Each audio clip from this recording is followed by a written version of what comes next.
So if Kamala Harris ends up losing this election, there's going to be a lot of blame.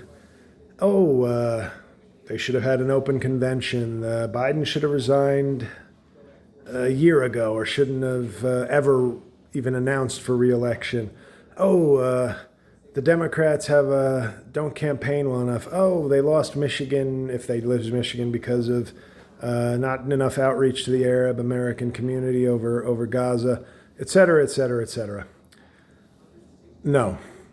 It's time, finally. They should have owned up to it in 2016, but everybody wanted to blame Hillary Clinton for not going to Wisconsin and appeasing some fat fuck cheeseheads and feeling their pain, as if they would have ever looked at her and felt that she was honest, even if she was. They would have always played that same, I don't trust her, I don't trust her. But no, she should have gone to Wisconsin 500 times. America is about to reelect the worst person that's ever held the office of the presidency and one of the worst people we've ever produced on so many levels. Now, I know he has so many people brainwashed in this country. Like, for instance, if you're saying, well, I think only Trump can fix our economy. You mean the economy with low unemployment, inflation that's come back down to a level that the Fed likes, and record stock market highs?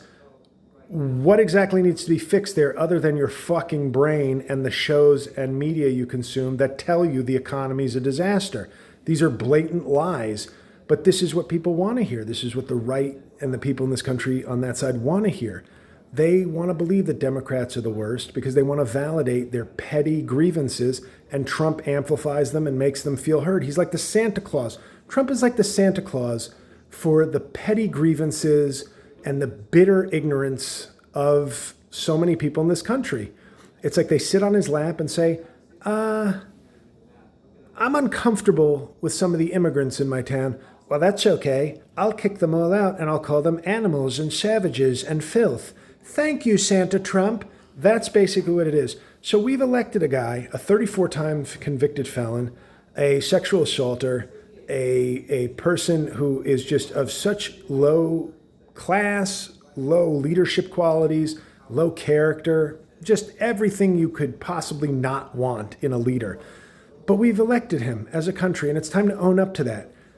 If the country could elect Trump now, I don't think it would matter how many times Hillary Clinton went to Wisconsin and said, I care about you, if they still would reelect, if the country would reelect Trump now. I just think at this point, our country seems to hate women. No, not in like, I know some of these guys know I love women. Yeah, I'm not talking about the porn you watch or the fantasies you have. I'm talking about loving women and respecting women as people. The country doesn't. Enough people in this country do not. That's just, the actions speak louder than words. The actions speak loudly right now. They seem to hate immigrants with melanin, of course. I mean, Trump said it. He likes some immigrants from good countries, and we know what that means. No, it's what the country really cares about is Haitian immigrants in a small town in Ohio. That's what's tearing our country apart and ruining everything. So hate women, hate immigrants, and boy, oh boy, do those dozen or so trans athletes in high school. That is the big issue. We've got to stop that. So we're going to abandon any semblance of help for the people in Gaza. Ukraine might as well cease to exist if Trump takes office. And immigrants have to obviously watch their back, and their status is going to be up in question because his little bearded minion, J.D. Vance, I'm sure is foaming at the mouth to do Stephen Miller's bidding. All this was worth that. All this was worth putting Trump back in office. A collection of delusional and petty grievances. This is our country. That's it. This is our country. It's no longer like, but if the Democrats and that, no. Millions and millions of people saw what Trump did. They've decided January 6th doesn't matter. Felony convictions don't matter.